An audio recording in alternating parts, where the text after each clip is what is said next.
So let me start by offering that collaboration is the key to most all of the successes of the American Sugarcane League, Inc.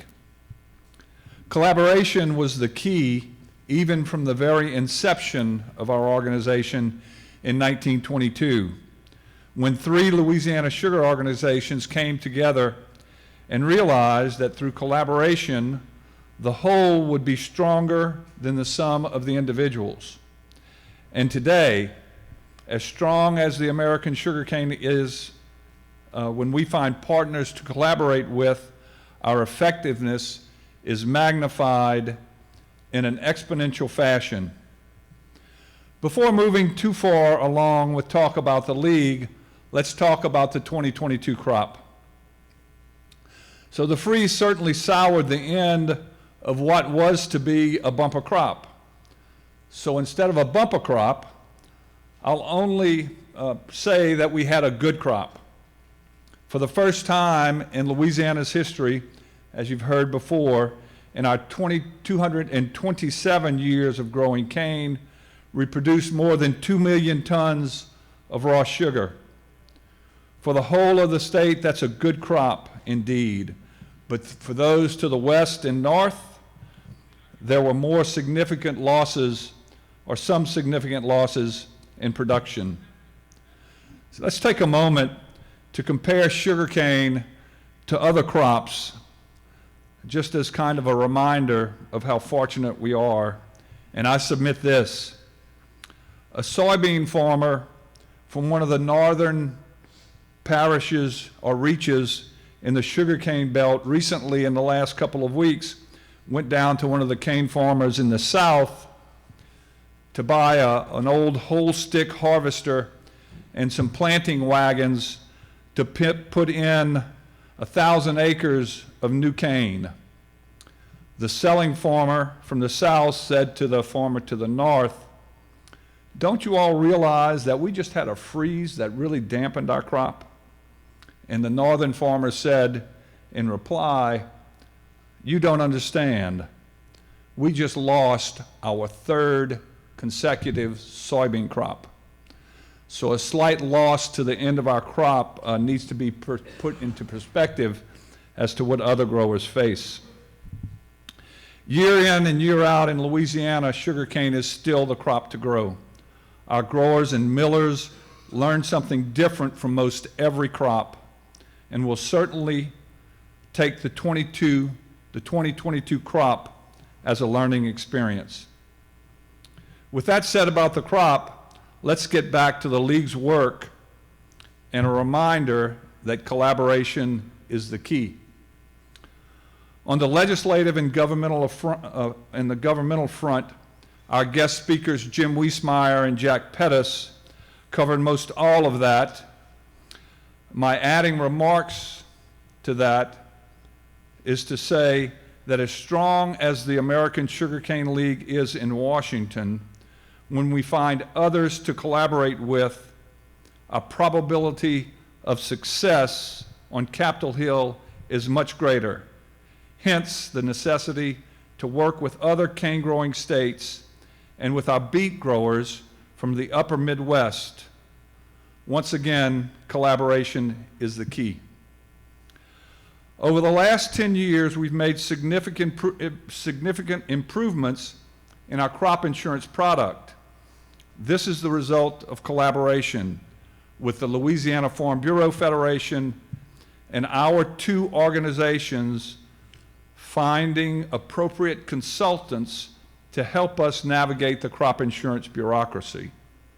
Once again, collaboration is the key.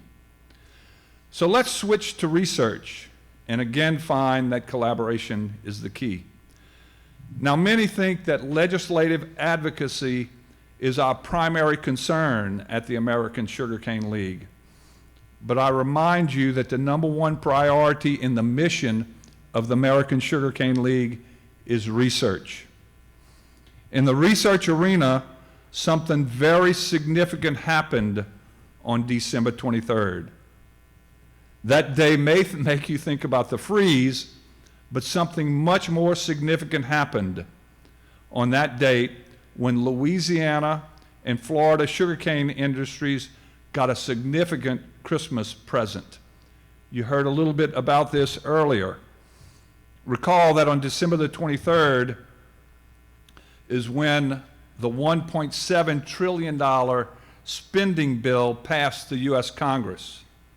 Now that bill contained 4,155 pages.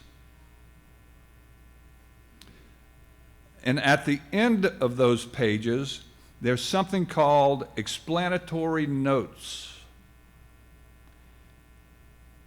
And at the end of those notes, close to page 30 of these notes, there's a simple paragraph that says, sugarcane variety development.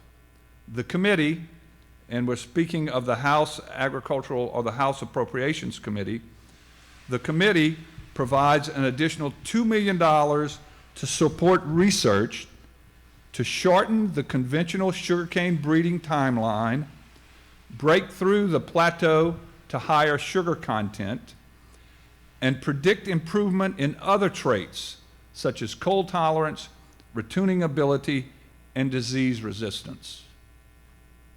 Now, how did that paragraph get there? And I can assure you that no member of Congress or no staffer knows a whole lot about sugar content, variety development, and cold tolerance of sugarcane, so somebody had to help them. I go back to where I started and submit to you that collaboration was the key to getting that paragraph in the spending bill. The American Sugarcane League, along with the Florida Sugarcane League, got together with an organization similar to ours in Mississippi called the Delta Council. Now, why the Delta Council? And that's because they are very strong supporters, the Delta Council is, of a world-class genomics research facility in Stoneville, Mississippi.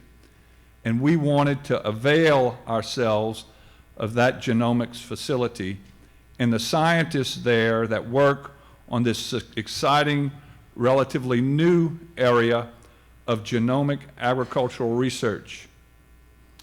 It would have taken us many years and tens of millions of dollars to put this kind of facility together if we were working independently. Our scientists at LSU and USDA HOMA have been doing genomic research for a number of years. Now we take their genomic research and their potential to a whole new level. Now, genomic research is not about creating a genetically modified sugarcane variety. It's a technique that we are hopeful will allow us to determine earlier in the variety development program whether or not the traits that we are looking for in the breeding program are passed from the parents to the offspring. By checking and looking at the DNA of the offspring, we're hopeful to find out earlier that the offspring's DNA contains the traits that we are trying to get into them. Hence, the probability of greater success in taking our variety development program to a new level. Now, myself and our agronomist, along with our friends from Florida, and they are here today. Let's see, is Chris Laborde? Is Chris here? Maybe not, but our Florida friends worked very closely with us in this exciting new area, and this holds benefit for both Louisiana and Florida's sugarcane industry. And this is yet another example of how when we collaborate, we find success. Now we've covered research and legislation. Now let's talk a bit about finding, or the final plank in our platform, public relations, promotion, and education. Now Sam Irwin, Sam's our PR guy, and Sam does a great job, but Sam's a one-man show and he needs some help. So effectiveness in our public relations area comes about when we collaborate and work together to find key solutions and to promote our industry. Now think about this as an opportunity of how we might be able to collaborate with our family, our friends, and our communities to promote our industry. How many of your friends have ever been on your farm to ride in a combine or a tractor? How many of your friends have ever toured a sugar mill? I'd like to say that this concept came about upon my own accord, but it didn't. For I was in Vermilion Parish a couple of weeks ago. Brian Seymour asked me to speak before a group of leadership folks from New Jersey. Brian talked about production and asked me to speak about the milling side of things.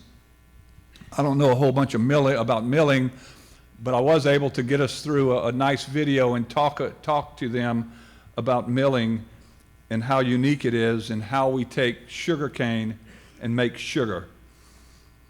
At the end of that, we talked about touring and how we were hopeful that they would have been there a couple of weeks earlier so that we could have toured them through a facility.